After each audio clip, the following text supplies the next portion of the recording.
Olá! O preço dos alimentos e serviços não para de subir. Esse aumento constante faz com que o salário de muitos brasileiros não dure até o fim do mês. Isso acontece por causa da inflação. Quando ela está alta, o dinheiro perde valor e, consequentemente, também diminui o poder de compra do consumidor. Um outro grande problema que afeta o bolso da população é a crise fiscal, que, em outras palavras, significa que o governo gasta mais do que arrecada, criando assim um buraco nas contas públicas. E para cobrir esse rombo, ele pega dinheiro emprestado, o que aumenta ainda mais a dívida e os juros pagos por nós brasileiros, mas com um impacto maior na população mais carente. No programa de hoje, nós vamos saber como anda a economia do país com um dos maiores especialistas no assunto. Autor de mais de 35 livros, ele está lançando mais uma obra, A Vingança de Tocqueville, onde nos faz refletir sobre o que seríamos hoje como país se não fossem as decisões equivocadas, as oportunidades perdidas, as discussões inúteis e as manipulações populistas dos governantes. Eu recebo o economista brasileiro de nascimento e argentino de sangue, com mais de 40 anos de experiência em análise econômica, Fábio Jambiagi. Olá, Fábio, bem-vindo. É sempre um prazer recebê-lo, desta vez para falarmos sobre o seu novo livro, A Vingança de Tocqueville, que está fazendo um enorme sucesso. Seja bem-vindo, Fábio. Obrigado aí pelo convite para conversar. Fábio, além de economista, o senhor é autor e co-organizador de mais de 35 livros sobre economia brasileira. Recentemente lançou pela editora Alta Cult mais uma obra chamada Vingança de Tocqueville, onde discute a dificuldade de modernizar a economia do Brasil, mas tudo sob um ponto de vista de um economista brasileiro de nascimento e argentino de sangue, com uma experiência de mais de 40 anos de análise econômica. Fábio, como é que surgiu a ideia desse livro? Podemos dizer que ele é um livro meio sobre a economia brasileira e meio autobiográfico? Conta um pouquinho para a gente sobre a sua mais recente obra. Boa tarde, obrigado aí pela possibilidade de esclarecimento. Esse livro tem um título aí provocativo, depois explico aqui que se deve o título, mas respondendo à sua pergunta sobre a origem, a razão de ser, a origem do livro é explicada na apresentação. Eu, nessa altura, já organizei, eu publiquei mais de 40 livros, a maioria eu organizei, mas alguns livros foram ou meus apenas, ou em coautoria com algum amigo e colega, tá? E a ideia deste livro, especificamente, é resultado da provocação amistosa de um colega economista, Rudy Rocha, que no meio da pandemia, naquelas circunstâncias dramáticas que todo mundo literalmente está vivendo lá para 2020 e 2021, com algumas atividades se mantendo em outro formato, ele me ligou e disse: Fábio, eu gostaria que você desse a aula inaugural de um curso MBA, obviamente online, que eu estou coordenando. Eu falei: claro, com prazer. Eu só peço que você me dê a liberdade para, ao invés de falar da conjuntura específica daquela semana ou daquele mês, ter uma abordagem um pouco mais panorâmica da economia brasileira. Aí ele disse: ok, e como naquele tempo, até o próprio conceito de tempo era diferente do normal, não é? Porque não tinha a correria do dia a dia, todo mundo estava trancado em casa, etc. O que era para ser uma aula de 40 minutos, virou uma aula de 2 horas, em que eu, de uma forma um pouco desorganizada, livre, não é? Comecei lá desde o Getúlio Vargas e acabei na discussão do debate sobre o Copom seguinte, a decisão acerca da Selic a ser tomada pelo Comitê de Política Monetária. Aí fiz uma espécie de passeio pela economia brasileira dos últimos, até então, 50, 60 anos. Eu me formei em economia em 1983, o período pré-1945 fica mais realmente para os historiadores, não é a minha especialidade, mas o período de 45 até o momento em que eu comecei a estudar economia, em 1980, eu li bastante sobre ele. Claro que não tenho o mesmo grau de conhecimento que o do período que eu vivi, mas é um período que eu, enfim, me sentia à vontade para falar, e aí falei, na ocasião, sobre 6 ou 7 décadas da economia brasileira. E aí, no final, a gente desligou aqui o Zoom, não é? O microfone, e ele me ligou. Naturalmente, ele estava tendo, enquanto eu falava, ele estava tendo o eco, não é? Dos alunos pelos chats, e me disse: olha, Fábio, os alunos adoraram a tua aula, mas vem cá, por que você não transforma essa tua aula num livro de economia sobre o Brasil, dando a tua visão de como está o país, etc. Aí, 2 ou 3 anos depois, eu falei: ô Rudy, aquela tua simples fala de 30 segundos infernizou a minha vida durante 2 ou 3 anos, porque eu fiquei com aquilo na cabeça, não é? Sabe quando a gente é picado pela mosquinha, não é? E depois disse: tá bom, vou ceder ao Rudy e escrever, mas claro que escrever 400 páginas dá um certo trabalho. Mas aí fui organizando as ideias, acabou sendo uma experiência gostosa, assim, no sentido de... Eu procurei, claro que em castelhano existe um ditado, Laura, que é: el diablo sabe por diablo, pero más sabe por viejo. O diabo sabe por ser diabo, mas sabe por ser velho, né? A gente, com os anos, acaba criando algumas manias, né? Algumas espertezas, e uma das coisas que fui tentando aprimorar é justamente essa questão da comunicação com o público, né? Se fala muito do economês, se fala mal, e com razão, do economês, que é uma linguagem que cada profissão tem os seus cacoetes, não é? Os advogados gostam de citar aquelas frases em latim que ninguém entende, os engenheiros também têm os seus códigos específicos, e os economistas falamos uma linguagem que para a maioria das pessoas é difícil de ter acesso, né? Então eu procurei escrever esse livro, a tentativa, vamos ver se é vã ou não, foi de escrever um livro com uma linguagem mais coloquial, que sem perder o rigor com os fatos, não tem nenhuma mentira, evidentemente, aí, são todas coisas que eu acompanhei, ou vivi, ou sobre as quais li bastante, fosse escrito de uma forma que, mal comparando, porque obviamente não é uma novela estritamente, levasse o leitor interessado a, no final de cada capítulo, ter interesse em logo começar a leitura do capítulo seguinte para ver como é que continua a história. Como a gente faz quando a gente é capturado pela leitura de uma boa novela, né? Então, tentei fazer isso contando essa história que eu vivi. Eu comecei a estudar economia em março de 1980, me formei na graduação em dezembro de 1983, depois fiz o mestrado, defendi a tese de mestrado em abril de 1986, em agosto de 1974 eu ingressei no BNDES, onde estou até agora, né? Tenho 42 anos de profissão, e a partir de 84, 85 comecei a participar, claro que no começo muito perifericamente, do debate. A partir de 87, 88 comecei a escrever em jornais, e aí um belo dia comecei a escrever livros, organizar livros, e depois aí acabei nessa altura já com mais de 40, não é?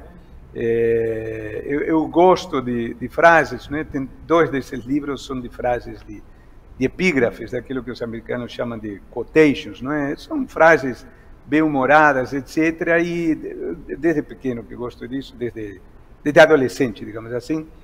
E a minha tese de mestrado, eu coloquei a seguinte epígrafe, que é uma frase do Eça de Queiroz, do velho Eça, onde ele diz o seguinte: a distância mais curta entre 2 pontos é uma curva vadia e delirante, não é? O que eu quero dizer é que a gente traça algum caminho para as nossas vidas, e depois os caminhos da vida acabam nos levando por outros meios. Então, o que eu quero dizer com isso não é que um dia acordei e disse: vou escrever, organizar 40 livros. Simplesmente isso foi surgindo e se tornou assim um hábito bom de cultivar e aí fui tentando aprender essa linguagem que você como comunicadora, domina perfeitamente da comunicação com o público. Nos meus primeiros escritos, eu era certamente muito hermético. Me lembro as primeiras vezes que eu ia nos programas de televisão, lá nas origens da Globo News, e eu estava acostumado a dar, naquela época eu era professor. Quando você é professor, você dá aula durante 1h50, você é o senhor daquele espaço, fala o tempo todo, e quando cheguei na televisão e começava a discorrer longamente, e aí a jornalista ou o jornalista ficava desesperado, ficava me fazendo aquela imagem, né? Corre, corre, corre, porque depois eu fui aprendendo em televisão, 1 minuto é um tempo enorme, não é?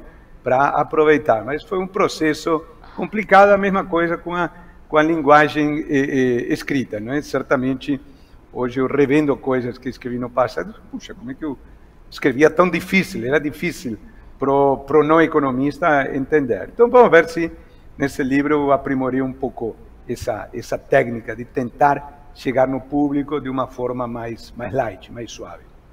Fábio, no seu livro você diz que o Brasil passa por ciclos de crescimento e de crises, mas que as crises sempre atingem os mais pobres com mais força.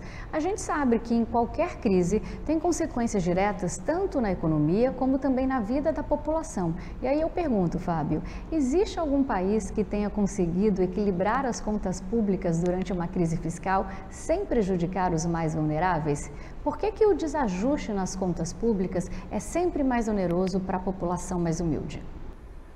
Olha, o que eu digo no livro, uma das mensagens que está associado justamente a essa história que eu vivi, os últimos 40 anos da vida do país, que foram os da minha vida profissional, foram também os 40 anos de história fiscal documentada, no sentido de que as estatísticas fiscais, por coincidência, começam a se organizar mais ou menos naquele tempo que eu estava me formando como economista. Até o começo dos anos 80 não existiam indicadores minimamente confiáveis da situação fiscal, e quando o FMI, assim como agora o FMI está ajudando a Argentina, né? Quando o Brasil quebrou em 1982, o Brasil, na linguagem jornalística, vai ao fundo, e aí o fundo empresta dinheiro, etc., mas ao mesmo tempo dá uma consultoria técnica para a gente começar a organizar as nossas estatísticas, tá?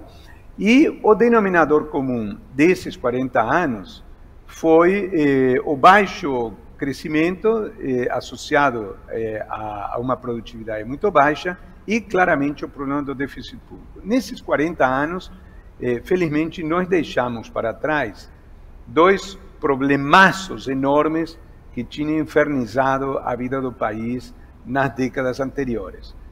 O primeiro, a alta inflação. Claro que alguém pode dizer, não, mas Fábio, a inflação ainda está aí, nós precisamos, a inflação pode ser mais de 5% esse ano, precisa cair. Eu sou o primeiro em concordar, gostaria que a inflação estivesse em 3%, é a meta, tá? Mas reduzir a inflação de 5% para 3% é um desafio de uma natureza completamente diferente de combater uma inflação de 2.000 ou 3.000% ao ano, como a da época que eu vivi quando a gente era estudante ou um profissional recém-iniciado, né? E, infelizmente, enquanto que nós atacamos em boa parte o problema da inflação e deixamos para trás, felizmente, outro grande problema naquela época, que era o problema da dívida externa, que deixou de ser um problema nos últimos anos, tá? Claramente, quando eu me formei, se dizia, no final do governo militar, precisamos combater o déficit público. Qual é o grande desafio agora? Déficit de 9% do PIB, precisamos combater o déficit público, e tirando um ou outro pequeno período no meio do caminho em que parecia que talvez as coisas estivessem se resolvendo e não se resolveram, esse é o denominador comum desses 40 anos, tá? Só que ele mudou de natureza. Eu estava explicando isso para um colega seu esses dias, quando estava sendo entrevistado por outra live acerca do livro, no sentido de que no passado, lá no começo dos anos 90, quando o gasto do governo federal, o gasto primário, né, tirando juros, era da ordem de 11% do PIB, e o gasto dito social era muito menor, Hoje, com gasto em torno de 20% do PIB, com gasto social tendo crescido muito, não há como, eu gostaria que não fosse assim, mas a realidade dos números é inegável, não há como combater o déficit público sem afetar também o gasto social. Agora, o desafio que nós temos como país é que esse gasto social, que é absolutamente necessário, seja, como se diz no jargão dos economistas, melhor focalizado, ou seja, que não seja cortada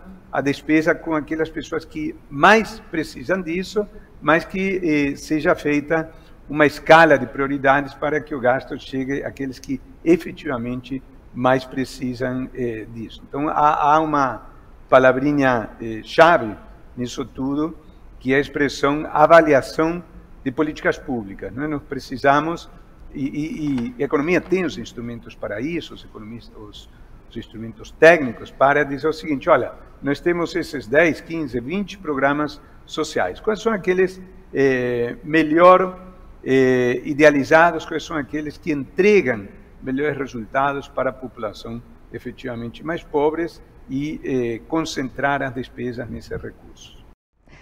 Fábio, existe um clichê histórico de que nossos problemas sempre se devem a inimigos externos. Esse tal do inimigo externo, ele está presente na Carta Testamento de Vargas, em Juscelino Kubitschek, em Jânio, Brizola, mais recentemente em Bolsonaro, quando ele batia na tecla da ameaça comunista, e até mesmo em Lula, que sempre teme recorrer quando está em dificuldades com o anti-americanismo. E aí eu pergunto, Fábio, existe de fato uma causa para a origem da crise, uma mãe de todos esses males, ou é o nosso modelo de política econômica que está falido?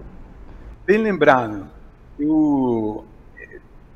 provavelmente você que está me entrevistando saiba, mas provavelmente a maioria de quem está nos assistindo não. Laura, eu tenho uma história pessoal que, por essas circunstâncias da vida, me levou a morar em 4 diferentes países. Eu nasci aqui no Brasil, me criei na Argentina, país com o qual tenho vínculos muito profundos, ainda agora não apenas de sangue, mas também afetivos. Na minha infância vivi com meus pais, obviamente, um ano na Itália e depois, na vida adulta, passei 2 anos morando nos Estados Unidos, fui inclusive americano, quando trabalhei 2 anos em Washington, no Banco Interamericano de Desenvolvimento. E uma coisa que a vida me ensinou é que há poucas coisas tão surrealistas, por assim dizer, do que o nacionalismo, tá? No seguinte sentido, eu tenho essa questão da rivalidade futebolística, não, entre Brasil e Argentina, então aí sempre as pessoas lá na Argentina, depois aqui, me perguntavam: para quem você torce, Brasil ou Argentina? Eu ficava pensando, ainda quando eu era menina, mas então, se eu nasci desse lado da fronteira, tenho que torcer para um país; se eu nasci 100 metros do outro lado da fronteira, tenho que mudar completamente os sentimentos. Então, essa exacerbação do sentimento, aqui há um lado positivo, não é, de reconhecimento das coisas positivas do país, mas há um lado assim muito negativo de se colocar em oposição ao estrangeiro, não é? E é uma coisa assim que a mim me parece particularmente absurda, porque o Jorge Luis Borges, o escritor argentino, que era uma pessoa com vínculos muito grandes, afetivos com a Europa, ele dizia que era um europeu nascido no exílio, que ele tinha nascido na Argentina e ele se sentia como europeu. Eu, na verdade, nasci aqui no Brasil, mas fui para a Argentina com 10 meses de idade e fui criado lá na Argentina e depois voltei aqui para o Brasil com 14. Então, até os 14 anos, eu era brasileiro só no papel. Eu adotei, de alguma forma, o Brasil, ou o Brasil me adotou, e sou muito feliz com isso, não é? Mas o fato é o seguinte, que eu, durante alguns anos, não é, era sentimentalmente, por assim dizer, estrangeiro aqui no Brasil.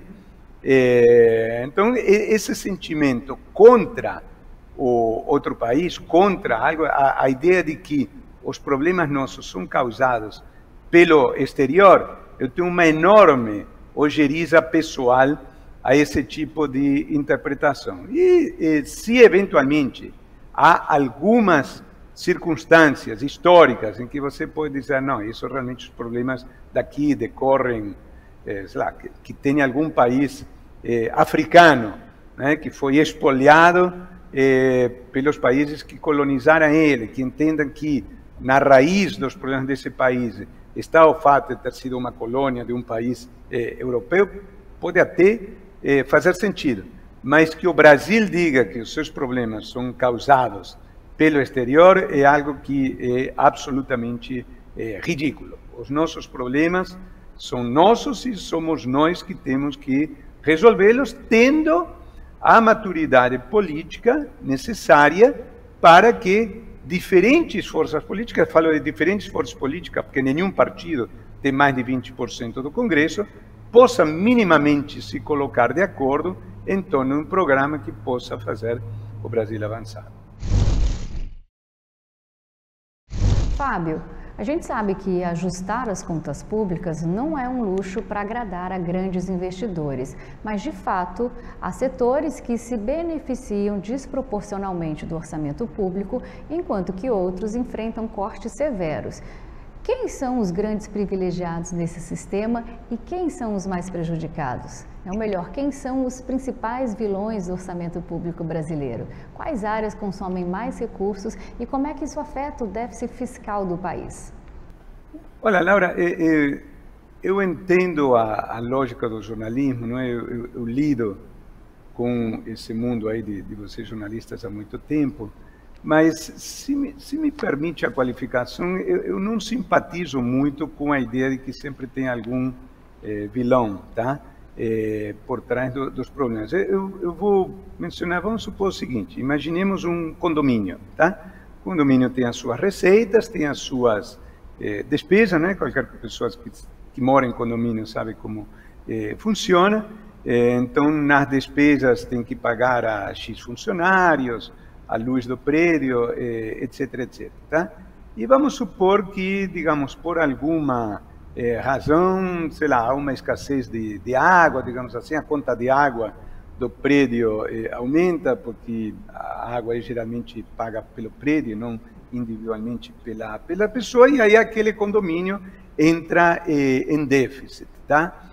Então, quando há um déficit, em geral, o público tende a tentar identificar, bom, quem é o responsável, o grande culpado, o vilão, não é?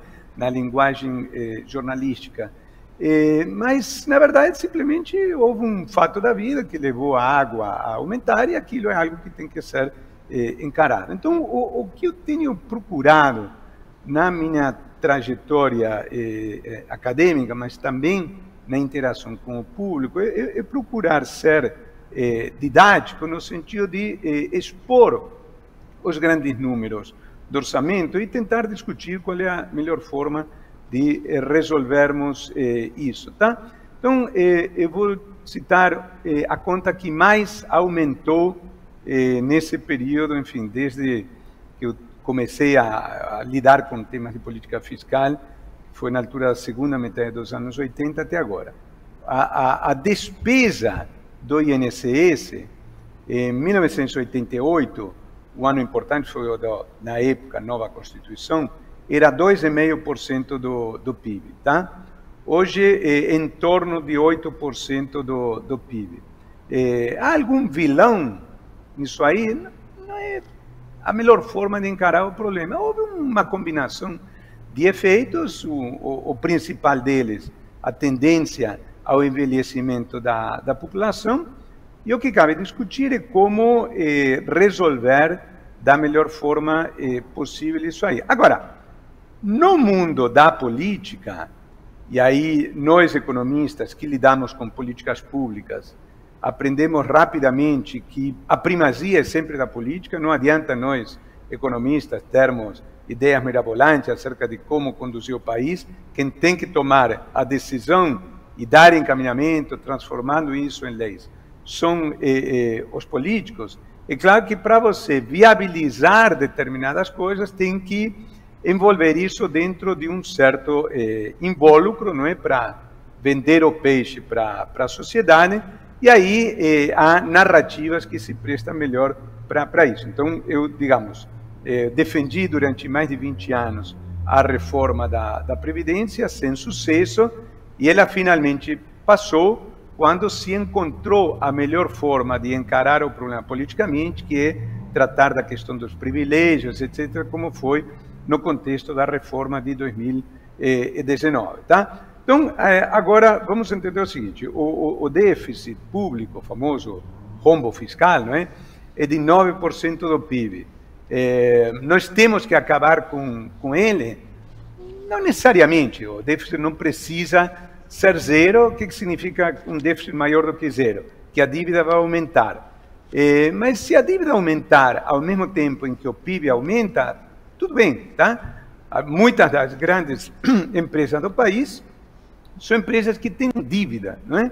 Então, se a dívida da empresa aumenta, mas o faturamento da empresa também aumenta, não tem problema nenhum. Então, nós teríamos que reduzir esse déficit para alguma coisa entre 3% e 4% do PIB, e como a despesa de juros é de mais de 8% do PIB, certamente a despesa que mais tem que cair vai ser a de juros. Só que, nesse caso, vale aquela velha expressão: a ordem dos fatores altera o produto. Ou seja, se a gente resolver, o Banco Central, reduzir os juros na marra, isso vai dar um problema, como deu lá no passado, quando na época da Dilma, né, se reduziram os juros artificialmente, deu no que deu, inflação de mais de 10%, etc. Então, nós temos que fazer aquilo que os economistas chamamos de um ajuste primário, não é?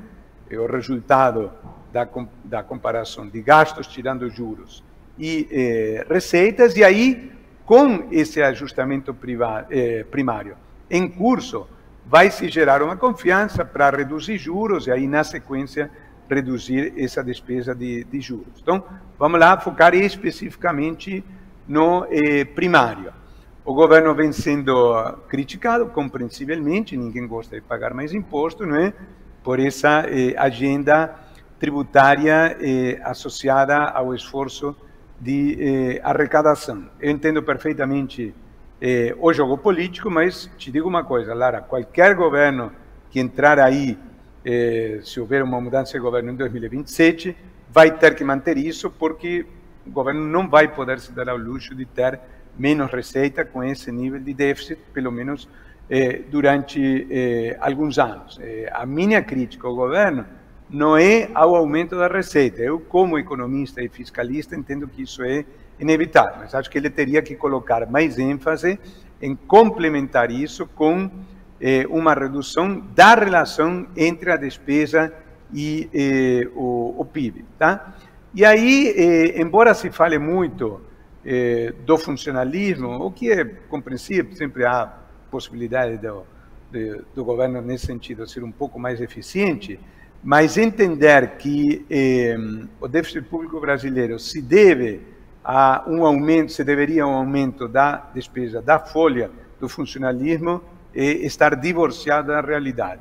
A despesa com funcionalismo era 5,1% do PIB em 1995, no começo da estabilização, e é 3,1% do PIB hoje. Tá? Então, é sempre possível dizer que tal categoria ganha muito, tal categoria tem férias excessivas, etc.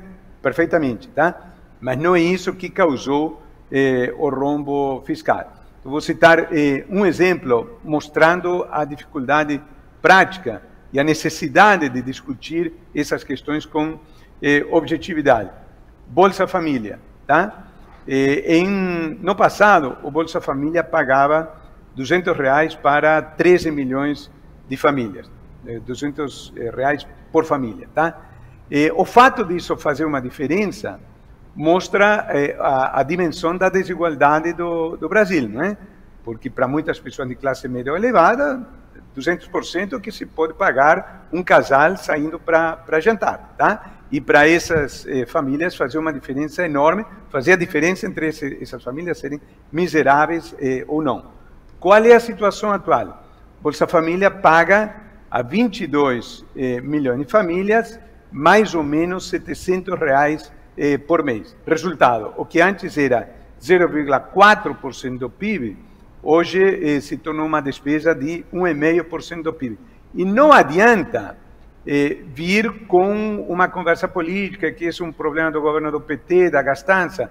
O presidente Lula fez muitos erros na condução da política fiscal, mas esta questão é uma responsabilidade compartilhada entre o governo atual e o anterior, tá? Porque o presidente Bolsonaro, depois desse benefício ser de R$200, ele aumentou para R$400 por mês na campanha de 2022 e já acenando com R$600 de pagamento de 2023 em diante. E uma vez que isso foi pago por 2 ou 3 meses, excepcionalmente com uma despesa extraordinária nos últimos meses da campanha eleitoral de 2022, até as pedras da rua sabiam que isso é que nem catraca, não é que só funciona para um lado, não dá para subir e depois reduzir. E depois que aumentou, tinha que ser mantida. Então, essa é uma questão que o país tem que discutir com um pouco mais de racionalidade e não nessa polarização maluca, onde se um lado diz A, outro diz Z, e provavelmente a verdade está no meio, aí pela letra L ou M, não é? Então, faz sentido que num país que está progredindo, onde o desemprego cai, onde o PIB cresce, nós paguemos um benefício assistencial para 50% a mais de pessoas do que numa época em que o desemprego era muito maior do que hoje? Acho que não, tá? Mas aí, claro que temos que colocar a lupa nessa despesa, não vou dizer vamos acabar com isso, porque seria uma atrocidade do ponto de vista social, mas nós temos que identificar nessa política quem é que efetivamente merece, precisa continuar a ser apoiado e quem eventualmente pode ter perfeitamente condições de viver sem esse apoio do Estado. Fábio, pegando o gancho na sua resposta, mesmo que todos os gastos no orçamento pareçam legítimos, o país não tem esses recursos. Portanto, como tudo na vida, é preciso definir prioridades. E aí eu pergunto, existe gasto público incortável? Sim, o gasto público que é imprescindível está associado a políticas públicas que são necessárias, mas que eventualmente precisam ser reformatadas, tá? Então, eu vou citar um exemplo. Por exemplo, o LOAS, o BPC, o Benefício de Prestação Continuada, que é o benefício assistencial de um salário mínimo pago a quem, a partir dos 65 anos, para quem não contribuiu para o INSS ou contribuiu, mas por um período de tempo indefinido. É um benefício que se justifica sem dúvida nenhuma, tá? Está no capítulo 1 de qualquer manual de finanças públicas, por mais liberal que seja o autor. É dever do Estado zelar pelas Forças Armadas, segurança nacional, etc., e cuidar dos despossuídos. Então, uma sociedade que se guie por princípios elementares de justiça social não pode permitir que pessoas de 70, de 80 anos, sem recursos, morram ou vivam embaixo da ponte em estado de miséria, tá? Então, o benefício se justifica. Agora eu pergunto, o cidadão que contribui para o INSS sobre um salário de referência de um salário mínimo durante 15 ou 20 anos, se aposenta aos 65 anos, se for homem, pelo INSS, com um salário mínimo.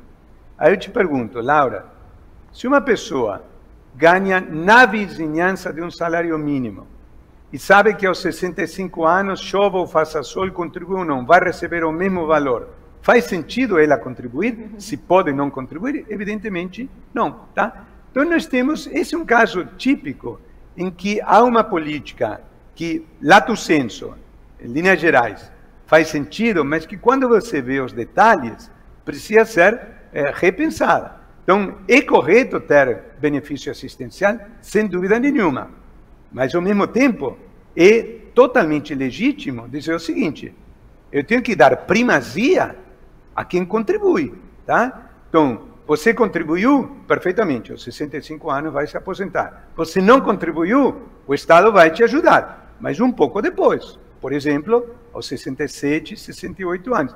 Há uma curiosidade, quando o LOA surgiu, em meados dos anos 90, ele era concedido a pessoas com 70 anos de idade. Tá? E o que aconteceu de lá para cá? Nós reduzimos essa idade de concessão em 5 anos e, ao mesmo tempo, a expectativa de vida aumentou 4 ou 5 anos. Então, o benefício que teria uma duração X, hoje tem uma duração muito maior, seja porque é concedido antes, seja porque a pessoa depois vai viver mais. Resultado, o LOAS era 0,1% do PIB quando surgiu e já está em 1% do PIB hoje. Então, o segredo do ajuste não é fazer um ajuste brutal, como, por exemplo, foi feito na Argentina pelo presidente Milei recentemente. Fez uma coisa que eu julgava, um ano atrás, praticamente impossível. Ele cortou o gasto público em 5% do PIB. Não há como fazer isso sem incidir numa série de injustiças. O Brasil precisa fazer isso imediatamente? Não, de modo algum. A Argentina estava em petição de miséria, inflação de mais de 200% ao ano. A situação do Brasil é completamente diferente. Tá? Agora, se a Argentina faz um ajuste de 5% do PIB e a gente aqui no Brasil não consegue fazer com que o gasto público cresça um pouco menos de 2,5%, precisamos encontrar um meio termo. Também isso que a gente está fazendo não faz sentido. Fábio, a trama de eventos do seu livro nos provoca uma profunda reflexão. O que seríamos hoje como país se não fossem as decisões equivocadas, as oportunidades perdidas, as discussões inúteis e as manipulações populistas? Ou seja, a crise econômica não deixa de ser uma consequência dos governos terem feito muita coisa errada no passado. Na sua opinião, Fábio, quais foram as principais decisões errôneas tomadas por este governo e, claro, pelos anteriores? Ótima pergunta, Laura. E aí, se me permite, no bloco anterior, eu tinha esquecido de citar a razão de ser do título do livro, né? Que é aqui a Vingança de Tocqueville. Tocqueville foi um pensador francês de 150, 200 anos atrás, tá? E ele é um dos principais teóricos da democracia. Ele era um francês, mas que se especializou como tema de estudo no estudo da democracia da jovem, naquela época a democracia americana. E ele tem uma frase que eu sempre gosto de citar, e é a epígrafe do último capítulo do livro, que diz o seguinte: é preciso que os governantes se apliquem em dar aos homens esse gosto pelo futuro e que, sem o dizer, ensinem a cada dia aos cidadãos que a riqueza, o renome, o poder são o preço do trabalho, que os grandes triunfos se encontram situados ao cabo dos longos desejos e que nada se obtém de durável senão aquilo que se adquire com dificuldade. Então, a vingança de Tocqueville, a ideia de vingança, foi um pouco a ideia de, olha, vocês ficam privilegiando o curto prazo, as políticas de sucesso imediato, de retorno eleitoral imediato, e ficam descuidando daquilo que efetivamente gera riqueza e progresso. E aí vale isso tanto para as pessoas no seu conjunto, como para o país. Eu sei que agora está na moda um pouco essa ideia de enriquecer rapidamente. Estamos vivendo na era dos influencers, não é? Que monetizam muitas vezes o número de seguidores. Muito bem, palmas para elas, tá? Tem um dom, uma capacidade que muita gente não tem, tá? Mas o fundamental aí é entender o seguinte: isso pode valer para uma ou outra pessoa. Pode ter uma pessoa que hoje ganhe R$2.000 por mês e, a partir de um sucesso empresarial associado a esse novo mundo das redes sociais, etc., um ano depois esteja faturando R$500.000 por mês, R$100.000 por mês, ou o que for. Muito bem, parabéns, palmas para ele. Mas é impossível que todo mundo faça isso, não é? Por definição de grandes números. E definitivamente isso não é possível para um país, tá? Então, se a gente quer que um governo gere benefícios imediatos para a população e seja super bem avaliado por essas políticas imediatamente, provavelmente nós vamos estar descuidando o longo prazo e deixando de fazer aquilo que tem que ser feito. E aí, nesse sentido, nós somos hoje o resultado de políticas equivocadas adotadas no passado que levaram a duas coisas. Primeiro, sucessivos aumentos do gasto público. O gasto público no começo dessa história, começo dos anos 90, era 11% do PIB, recentemente tem estado em 20% do PIB, gasto federal primário, né? Sem contar os juros, e uma negligência completa em relação à produtividade. O Paul Krugman, que você conhece, para quem está nos ouvindo, um conhecido prêmio Nobel de literatura, um economista muito respeitado, nos seus estudos que o levaram a fazer fama como economista, estudou diversas questões, e há uma frase dele que ficou famosa, que é a seguinte: no longo prazo, a produtividade é quase tudo, né? No sentido de dizer que pode ter uma outra coisa relevante, não é? Pode ter algumas coisas relevantes de políticas de demanda, programas do governo que geram benefícios XYZ, mas quando você pega um país hoje, compara com 40 anos atrás, o que faz diferença para esse processo é a produtividade. Então, vamos pegar 40 anos de história em épocas diferentes.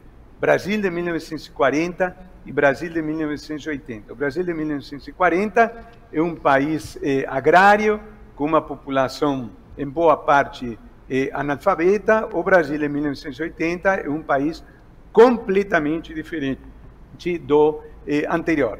Como parte desse processo socioeconômico, sociológico também, o que aconteceu nesse período? Uma das marcas, a migração campo-cidade. Então, afluíram para a cidade camponeses com baixíssimo ou nenhum grau de instrução, e aí chegaram na cidade, de alguma forma estudaram ou se aprimoraram alguma coisa. A produtividade dessas pessoas, que era baixíssima no começo, mesmo deixando a desejar, aumentou muito em relação ao patamar inicial, e tivemos uma história de sucesso. Aliás, diga-se de passagem, a história pessoal do presidente Lula, que é uma história muito bonita, não é? De superação, de realizações, é um pouco o reflexo simbólico desse Brasil, não é? Ele sempre fala que era filho de uma mãe analfabeta, etc., que veio num caminhão, naqueles processos típicos lá para trás, e depois ele se torna, antes de ser famoso como líder sindical, etc., o quê? Um operário da Villares. Olha lá o processo de ascensão social comparativamente aos seus pais, tá? Mais de 80 para aqui, quando há um gráfico que eu cito diversas vezes, também está no livro, que é o gráfico da produtividade por homem ocupado, ele vai aumentando continuamente até 1980, e depois você compara 1980 com 2021, 2, ele fica parado. Na verdade, enfim, tem seus ups and downs, né? Altos e baixos, mas basicamente cresce, mas cresce infimamente, não é? E aí a pergunta é, o que nos levou a isso? No meu modo de ver, isso está associado a um padrão de funcionamento da economia que pode ter dado certo no passado, mas que é inadequado ao mundo de hoje. E a palavra-chave aí é integração com a economia mundial, tá? Nós perdemos o bonde da globalização, que gerou uma série de benefícios para outros países. O maior beneficiário disso foi a China, que era um país completamente fechado até a década de 70, se abriu com determinadas características específicas, até porque tem lá um regime político muito específico, que não advoga, evidentemente, para o Brasil, tá? Mas permitiu dar um salto quântico tremendo, tá? E o Brasil ficou preso a determinadas formas de funcionamento da economia, com forte presença estatal, com fechamento da economia, com fechamento diante da competição, diante do qual é necessário que haja uma mudança de mentalidade do país. E quando eu quero dizer isso, eu quero deixar claro, independentemente dos erros que possam ter sido cometidos por diversos governos, e em particular pelo governo atual, em relação a cujas políticas eu tenho uma série de discordâncias que tenho manifestado publicamente, mas o fato é que o buraco é mais embaixo. Não adianta dizer que a culpa dos problemas atuais é do PT, ou do presidente Lula, ou do que tem ocorrido de 2023 em diante. A nossa crise, as nossas deficiências têm razões profundas e é necessário uma mudança de mentalidade e uma coisa que eu tento defender muitas vezes no livro, é que nós precisamos de um programa econômico de mudança que entenda que estamos indo para um lugar e precisamos desviar esse caminho, mas que tem que ser uma obra coletiva, com liderança política e com apoio de um conjunto de forças que digam não, eu vou ter 60%, 70% do Congresso apoiando essa mudança. Eu sei que não estamos nas circunstâncias mais favoráveis para isso, vivemos no mundo, porque realmente o problema transcende neste particular o Brasil, mas em particular num Brasil extremamente polarizado, não é? Onde quando um lado diz uma coisa, outro lado diz o oposto,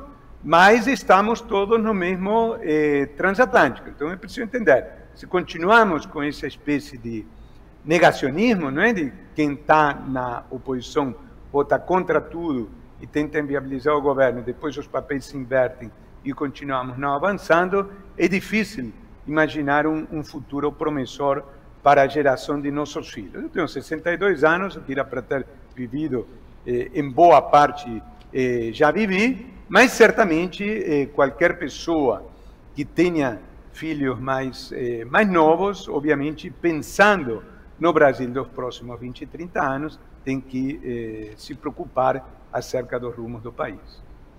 Fábio, a dívida pública federal do Brasil, que inclui todos os poderes da União, dos estados, dos municípios, sem considerar seus ativos e patrimônios, está alcançando um valor que corresponde a quase 80% do produto interno bruto. Apenas para deixar registrado, segundo o Banco Central, o valor da dívida em julho de 2024 era de aproximadamente 9 trilhões de reais. A gente sabe que boa parte do dinheiro arrecadado é usado para pagar juros. Dito isso, eu pergunto, como equilibrar as contas, mas sem cortar investimentos em saúde, em educação, em infraestrutura ou em outros setores fundamentais do país? No meu modo de ver, isso passa por respeitar e dar sequência ao arcabouço. Aí eu vou entrar numa certa tecnicalidade, se você me permitir, Laura, mas vou tentar encarar a questão da forma mais didática e compreensível possível. Arrancando uma história assim de quase 10 anos atrás. Estamos em 2025, quem está nos assistindo deve lembrar, se não for muito novo, que em 2016 nós tivemos a aprovação da chamada regra do teto de gastos, tá? Que definia que a partir de então o gasto público tinha que ficar estável, parado em termos reais, durante um período de 10 anos. Laura, nos 25 anos anteriores, esse mesmo gasto público tinha crescido a uma média de 5% ao ano. Então, não era preciso ser economista para perceber que transformar um crescimento de 5% ao ano durante um quarto de século em zero durante 10 anos era o que eu, na época, chamava de 13º trabalho de Hércules, uma tarefa, como o nome sugere, hercúlea, tá? Bom, mal ou bem, durante alguns anos essa política funcionou, mas no final de 2022 estava claro para todo mundo, inclusive para quem defendia o teto, que aquela política tinha que ser modificada porque era muito rígida e era inconsistente com aquilo que era necessário fazer. Aí assume o novo governo, legitimamente, cada governo eleito tem direito de fazer a sua política, e ele apresenta depois nos primeiros 2 meses de uma certa incerteza acerca do que faria, o chamado arcabouço fiscal, né? Que aquela regra proposta no final de março de 2023 e transformada em lei poucos meses depois. E o famoso arcabouço, independentemente de outros detalhes, o cerne dele, o item mais importante, é o artigo que diz que o gasto vai crescer na proporção de 70% da variação da receita. Então, se a receita cresce 3%, então o gasto cresceria 70% de 3%, né? 2,1%. Se a receita cresce 2%, o gasto cresceria 1,4% e assim sucessivamente. Tá? Quais foram os 2 problemas do arcabouço? Primeiro, o momento inicial. Se eu tenho uma regra matemática que faz com que o gasto cresça menos do que a receita, por definição, eu vou ajustando ao longo do tempo. Qual é o problema? O momento inicial. Se eu começo a adotar essa regra quando eu tenho um superávit primário de 2% do PIB, por exemplo, hipoteticamente, esse superávit primário vai aumentar cada vez mais. Tá? Então, ótimo, em um certo sentido. Tá? Agora, se eu começo essa regra com um enorme desequilíbrio, como o de 2023, eu vou demorar anos para ajustar. Então, o primeiro problema foi o momento inicial. O momento inicial, para começar a ajustar, foi muito ruim com aqueles números desastrosos do resultado fiscal de 2023. O segundo problema é a inconsistência total entre a regra geral do arcabouço e as regras específicas de um conjunto de leis. Então, você tem uma regra geral que é boa, que faz sentido, mas regras específicas que atentam contra a regra geral. Então, tem uma regra geral que te diz que o gasto vai crescer controladamente, relativamente moderadamente, e eu tenho regras específicas que vão fazendo com que o gasto vá bombando. Então, o salário mínimo puxa para cima, as despesas com saúde puxam para cima, e aí quando você começa a encaixar isso no orçamento, a única forma de fazer isso é achatando algumas outras despesas. Então, veja só, volta a se repetir uma dinâmica que a gente conheceu nos tempos da regra do teto do Temer. Tá? Qual era a situação naquela época? O gasto estava parado, mas a despesa previdenciária do INSS, antes da reforma de 2019, estava só aumentando. Resultado, as outras despesas estavam sendo achatadas, ano após ano. Chegou 2022, não dá mais, tá? Porque aquilo ia estourar, muita pressão política, social, e aquela regra teve que ser mudada. Agora, o arcabouço faz com que o gasto se mexa. Ao contrário da regra do Temer, o gasto está aumentando. Só que na regra do Temer, o gasto estava parado, mas o salário mínimo estava estável, a despesa com saúde estavam estáveis, etc. Tá? Agora, o gasto está aumentando, mas o salário mínimo está bombando, as despesas com saúde estão bombando. Resultado, as despesas ditas discricionárias, que é aquilo que sobra depois que você pagou as despesas obrigatórias, começam a ser achatadas. As despesas discricionárias aumentaram muito, não é?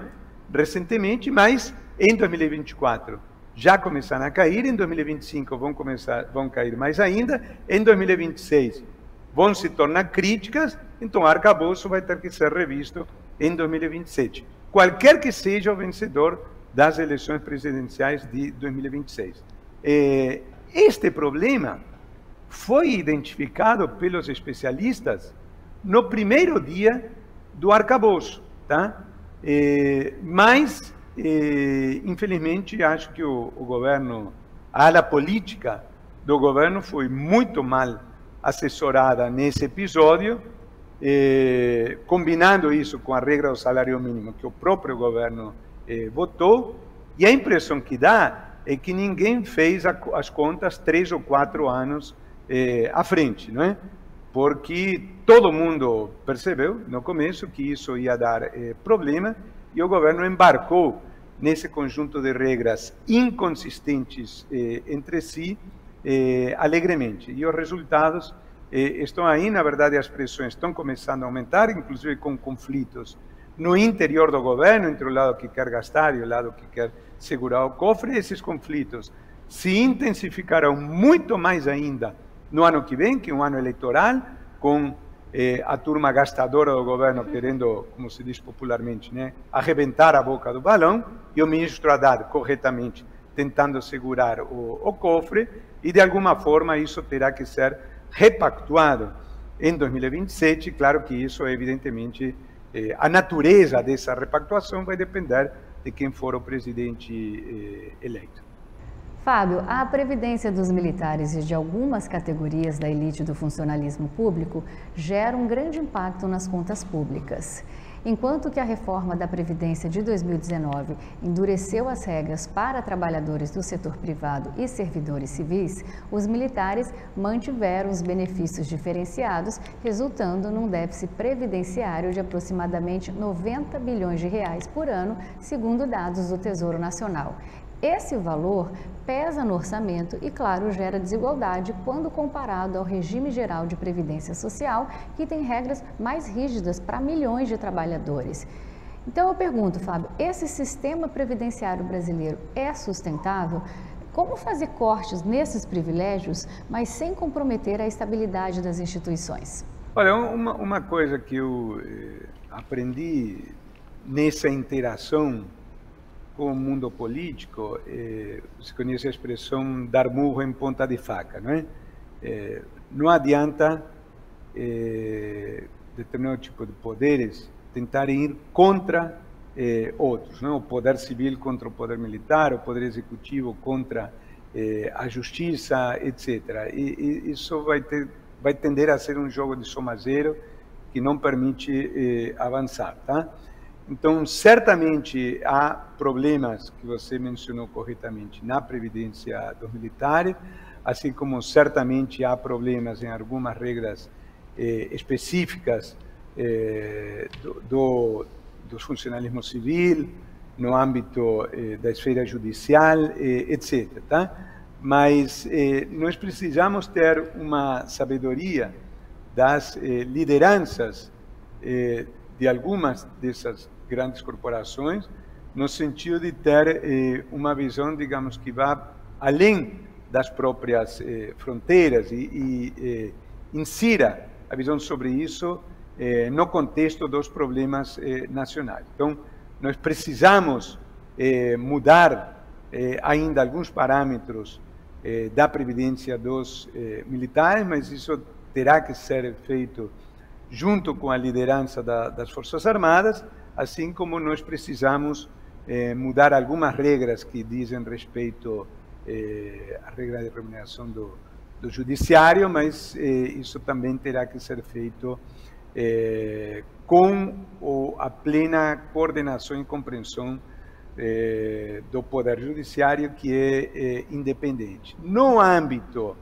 do funcionalismo do Poder Executivo, tá?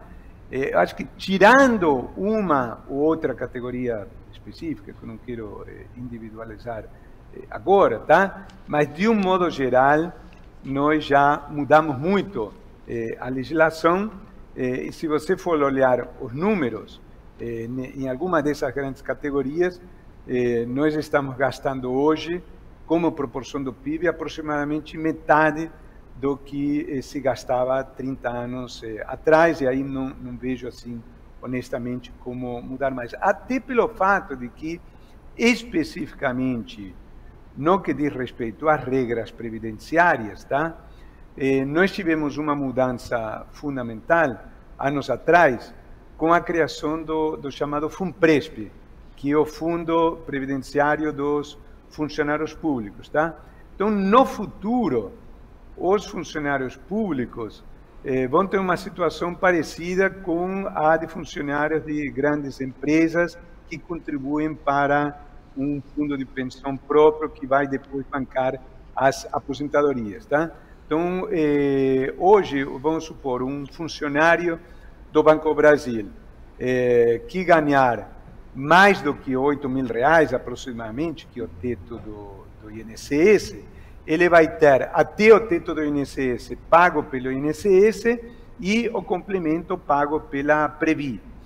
A mesma coisa ocorre no âmbito de uma empresa privada como a Vale, com as maiores remunerações sendo bancadas pela Valia, que é o fundo de pensão da Vale, tá?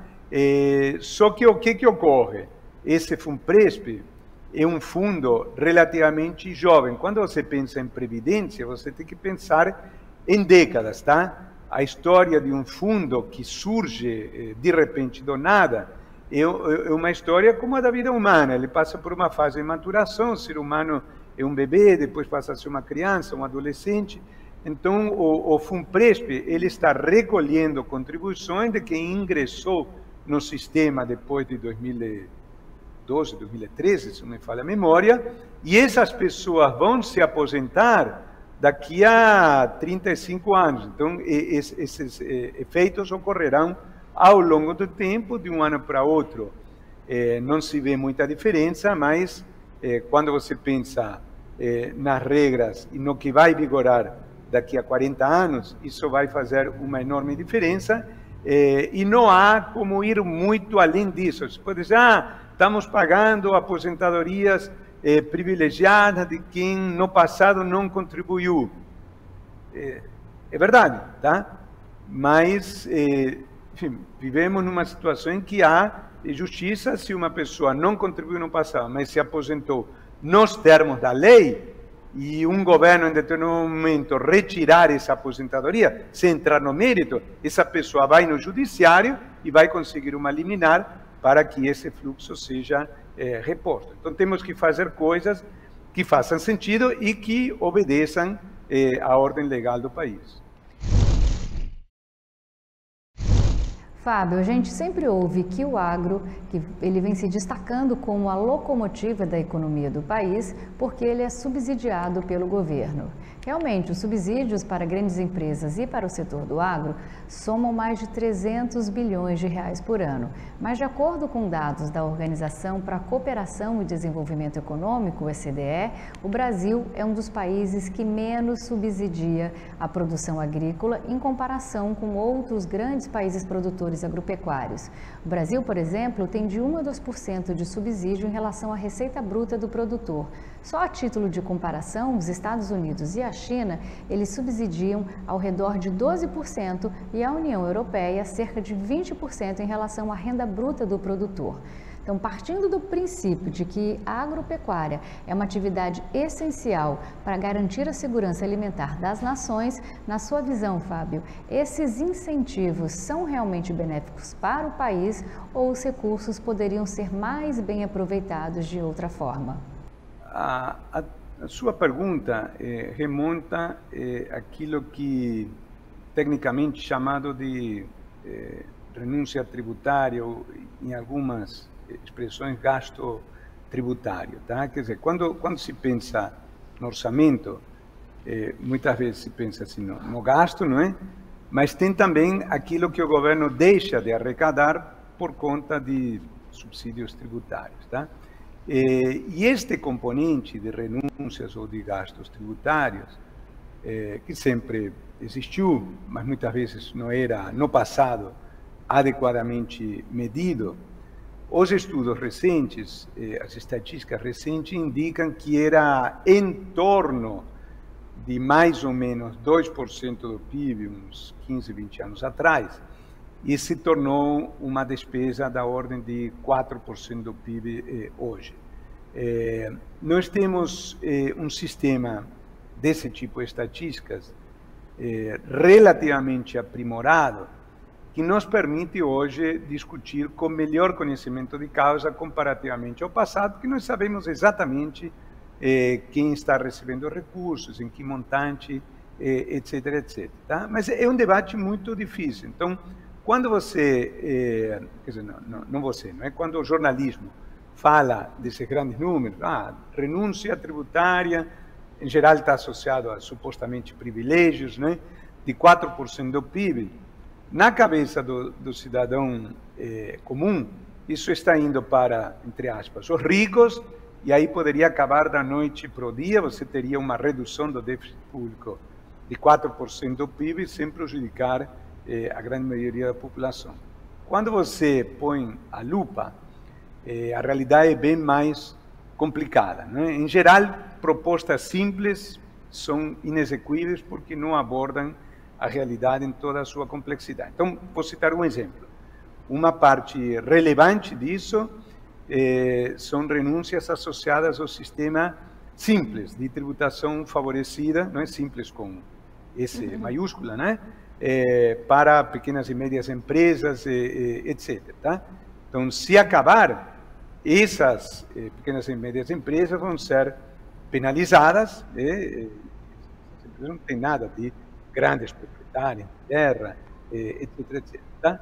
Então, eu sou muito cuidadoso com esse tipo de pregação. Certamente, aquilo que era 2% e virou 4% do PIB pode ser reduzido, não é, um pouquinho, nesse grande esforço nacional que teria que ser feito de combate ao déficit público, mas um desses componentes é representado pelos subsídios agropecuários, está lá individualizado, mas é uma parte relativamente modesta desse conjunto e não foi aí, não foi nessa rubrica que se concentrou esse salto de 2% para 4% do PIB. Então, eu vejo com bastante cuidado esse tipo de proposições. O aumento do custo de vida vem comprometendo a vida dos brasileiros. Todo mundo está sentindo no bolso o reajuste do combustível, do aluguel, da energia, do gás de cozinha, medicamentos e até do café. Diante desse cenário, o governo e o Banco Central, eles decidiram aumentar a taxa de juros para conter a inflação. No entanto, basta a gente ir ao supermercado ou então a uma loja de departamentos para constatar que os preços continuam nas alturas. Além disso, juros mais altos encarecem o crédito e dificultam o crescimento econômico. Fábio, há outras formas de controlar a inflação sem frear a economia? Eu acho que eu comentei com você que eu gosto de frase, né? Citei essa frase do Tocqueville, e há uma frase que eu assisti, eu estava por acaso na rodinha em que ela foi dita, e eu já te explico aí o contexto, e depois anos depois eu pedi licença para essa pessoa para saber se me autorizava a colocá-la como uma das epígrafes dos meus livros. Tá? Essa pessoa, que o Cássio Cacebe, um executivo, ocupou cargos importantes no governo, um executivo muito conhecido no setor privado, uma pessoa muito bem-humorada, e ele tinha ido para o exterior no ano de 2005, quando o país parecia ter um céu de brigadeiro, a economia estava tranquila, a inflação bem comportada, etc., e voltou para o país e eu tinha mudado tudo, parecia que uma bomba tinha explodido no meio político, porque no meio do caminho tinha havido aquela famosa entrevista do Roberto Jefferson a Renata Lopretti, publicada na Folha de São Paulo, que foi a origem do chamado escândalo do mensalão. E aí ele, que tem um jeito assim muito engraçado de falar as coisas, disse o seguinte: olha, o Brasil é um país onde você passa 15 dias fora e muda tudo. Passa 15 anos fora e não muda nada, tá? Então, o que eu quero dizer? Essa discussão da inflação do café, da inflação dos ovos, né, que é o assunto do dia hoje, tá? Me lembra a época do Mário Henrique Simonsen. O Mário Henrique foi ministro da Fazenda antes de eu começar a estudar economia, mas na época eu era adolescente, como interessado na política, lia o jornal todo dia e acompanhava, né? E se falava naquela época do Mário Henrique Simonsen da inflação do chuchu, porque naquela época o chuchu tinha aumentado não sei quanto, e era o assunto, o noticiário do dia. Evidentemente, aquilo gera, né, na linguagem ibope, jornalisticamente, mas o problema da inflação, obviamente, não é o chuchu, e sim o aumento generalizado de preços, né? Então, eu acho que tanto o governo está errado ao sobre-reagir a esse noticiário, como estava errado ao se apropriar no ano passado, em 2023, desculpe, do mérito por, supostamente, a picanha estar mais barata, etc. Tá? Em geral, o noticiário jornalístico tende a associar a responsabilidade pelo que acontece no mercado XYZ de produtos ao governo. Um amigo americano que mora nos Estados Unidos, um amigo brasileiro, está me dizendo que esse preço do ovo, não é, foi assunto até da eleição do Biden, do debate americano, etc. Mas acho que é tão errado um governo dizer que o mérito do chuchu, do arroz, ser baixo, do preço ser baixo, ser ele, como está errado interpretar que a culpa do café estar com preço alto, etc., é do governo. O governo é culpado pela inflação. Ponto final. Tá? Então, se a inflação é de 5,5%, culpe o governo porque ele não está fazendo as coisas direito. Tá? Agora, a inflação é uma média de preços da economia. Se tem alguns preços que estão puxando a inflação, tem outros que estão indo por baixo da inflação. E quando você for olhar a composição do IPC, alimentos é um componente importante, obviamente, tá? Mas digamos o seguinte, digamos que os aluguéis estivessem puxando a inflação. Então a gente iria falar da inflação dos aluguéis. Se os aluguéis estão puxando a inflação, eventualmente os alimentos estão indo por baixo. Então, o que a gente vai fazer? Nós vamos equilibrar, aumentar o preço dos alimentos e diminuir os aluguéis? Olha, se o governo se mete nisso, provavelmente vai dar errado. Eu te falei que gosto de frases, e o Delfineto, que você deve ter entrevistado provavelmente alguma vez, sabe que era um grande frasista, um sujeito muito bem humorado, e ele tinha uma frase que era algo mais ou menos assim: se o governo começar a explorar a água, daqui a pouco isso vai virar o Saara. Assim, se o governo se mete num mercado específico de bens, não é? Provavelmente aquilo vai dar errado. Então, quando hoje li no jornal que o presidente Lula vai se reunir com os produtores de ovo para reduzir o preço do ovo, eu pensei, está tudo errado, né? Se tem uma coisa que não faz sentido, é o presidente da República discutir o mercado de ovo, o mercado vai se ajustar. Para quem está comprando ovo mais caro no supermercado, evidentemente isso é chato, mas há razões microeconômicas. Eu estava outro dia conversando com a minha esposa, lembrando do que era a nossa, não vou dizer infância, mas quando a gente, estamos casados há mais de 30 anos, né? Quando a gente era jovem, no começo do casamento, estava meio que proibido comer ovo, porque aquilo gerava gordura, aumentava o colesterol, etc. E hoje qualquer um que se preze come 5 ou 6 ovos por dia. Bom, houve um aumento muito grande. Quem produzia ovos no passado se beneficiou muito, está produzindo mais, e é natural que com uma pressão de demanda haja um aumento do preço relativo. Mas aí vai ter mais gente produzindo ovos, com o passar do tempo os ovos vão cair, de preferência sem que o governo se meta nessa confusão. Fábio, o Brasil sempre foi um país desigual. No entanto, a pandemia do coronavírus agravou e escancarou ainda mais a situação caótica e o abismo existente entre os pobres e os ricos do país. De acordo com o relatório das Nações Unidas, o Brasil é um dos países que mais sofrem com a desigualdade no mundo. Atualmente, muito se discute sobre taxar grandes fortunas e heranças como forma de aumentar a arrecadação de uma maneira mais justa. Mas, do outro lado, o empresário Flávio Rocha, que é proprietário da rede de lojas Riachuelo, ele afirmou que taxar grandes fortunas reduz a desigualdade, mas empobrece os ricos e, com isso, acabarão deixando o Brasil. Essa afirmação retrata o pensamento de boa parte da classe mais rica do Brasil, que concentra a maior parcela de toda a renda que compõe a riqueza do país. E aí eu pergunto, Fábio, quais medidas seriam eficazes para reduzir a desigualdade, mas sem afastar os investimentos?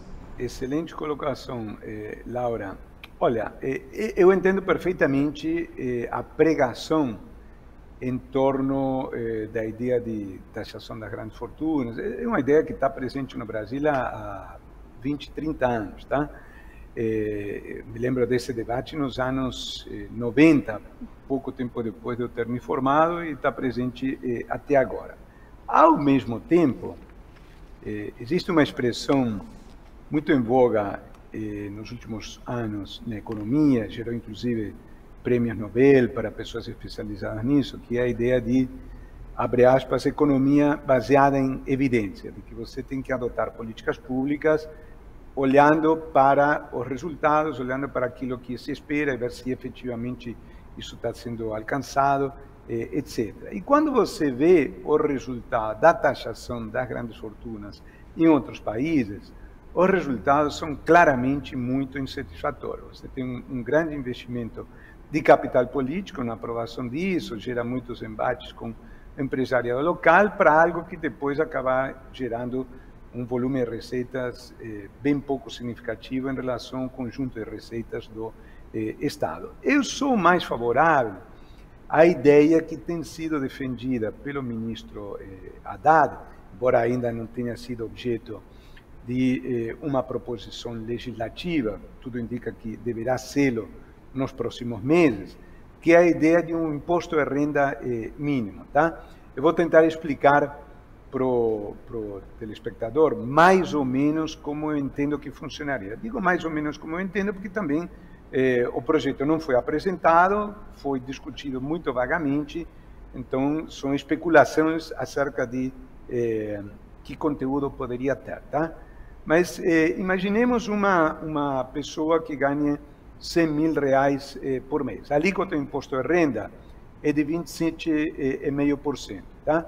Então, essa pessoa vai pagar um pouco menos de 27.500, não vai pagar 27.500 porque o imposto de renda incide não sobre toda a renda, e sim sobre aquelas faixas de imposto de renda, esse 27,5% é cobrado a partir de determinada faixa. Então, vamos adotar um número redondo, digamos que essa pessoa pague R$25 mil de imposto de renda, é uma taxação média de 25%. Tá?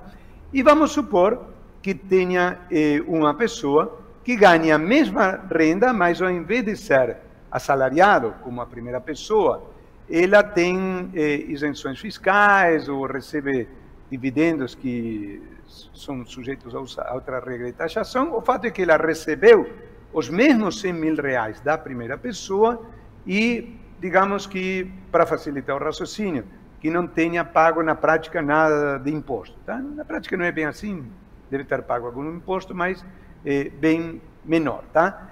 E digamos também, para facilitar o raciocínio, que esse imposto de renda mínimo seja de 10%. Então, o que esse sistema faria? Você recebeu R$100 mil, deveria ter pago no mínimo R$10 mil. Quanto é que esse projeto vai onerar o assalariado?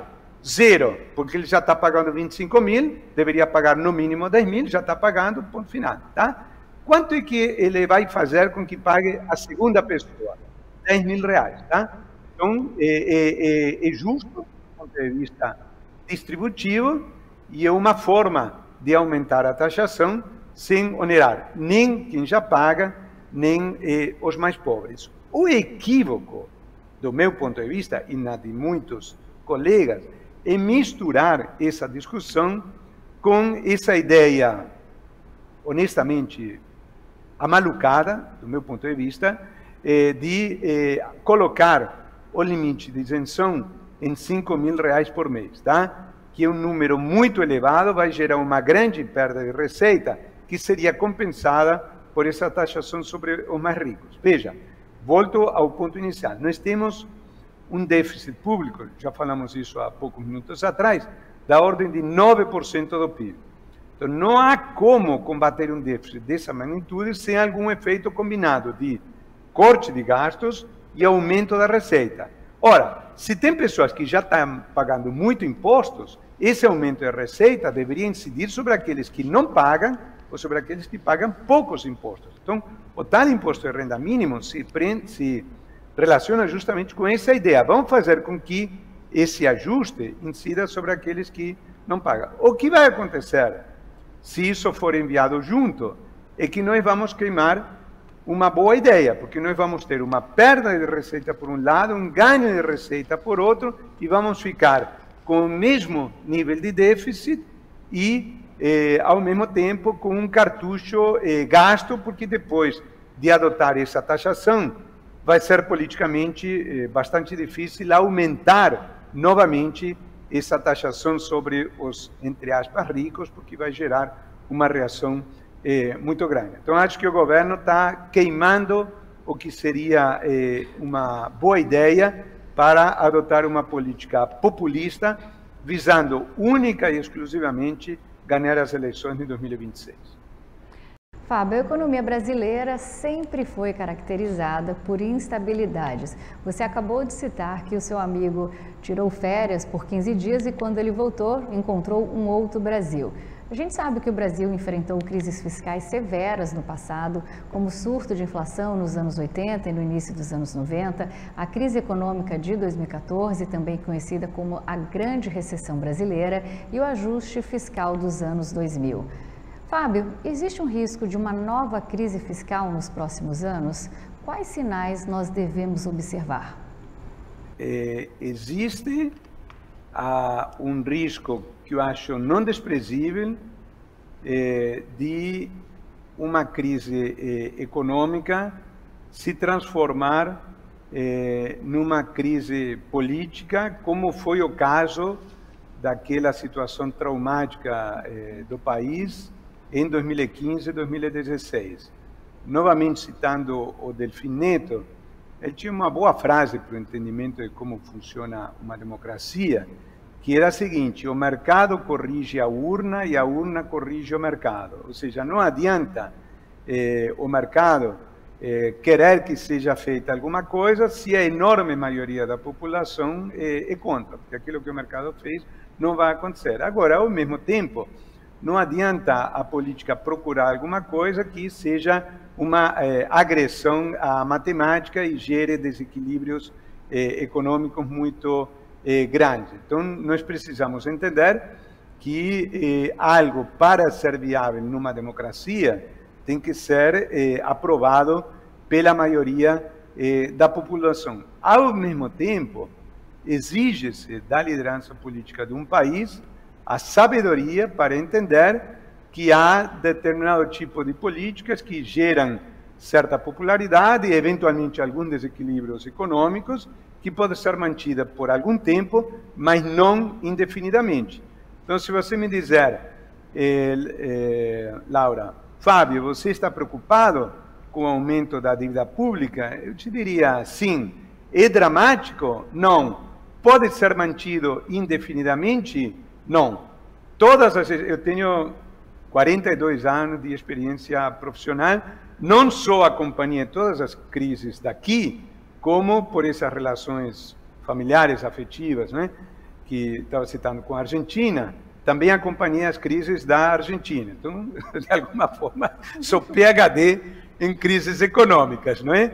E todas essas situações de endividamento crescente acabaram em grandes problemas. Então, é complicado a dívida ter aumentado de 72% para 76% do PIB?